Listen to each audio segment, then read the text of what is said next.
When trying to steer a fish in water, a person needs to take into account the way light bends as it moves from water into air.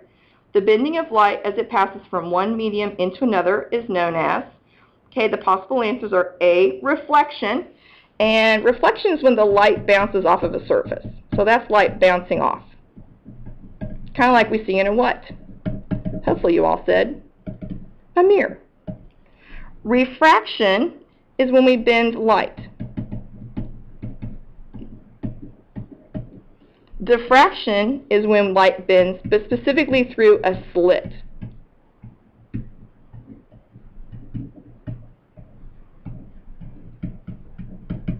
And polarization, we all know this. This is your sunglasses. They block out light.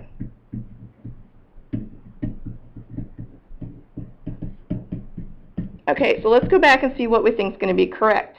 Now, we're not actually having the light bounce off the water, are we? So reflection is probably not going to be the best answer, because remember, we're looking at bending of light. Refraction is when we bend the light. That's a possible answer. We'll come back and look at that one again. Now, diffraction is bending light, but it's real specific. We actually have to do it through a slit.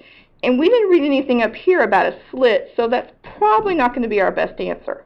And then polarization is when we're basically blocking out light. Well, that's also not bending, so that's not going to work. So B is going to be our best choice here. On to question 2. Which wave has the greatest velocity? You're going to need to use your charts again and look up velocity of a wave. And that equation is V is equal to F times lambda. Now, F stands for frequency and lambda stands for wavelength. So what we basically need to do in each of these questions is solve for velocity. So we're going to take the meters times the frequency. So it's going to be 1 times 2, which will give me 2. Then we'll have 2 times 8, which will give me 16. 3 times 3, which will give me 9. And 4 times 1, which will give me 4. Now all we need to do is go back and look at which answer has the greatest number. And that would be our 16. So my answer is going to be B.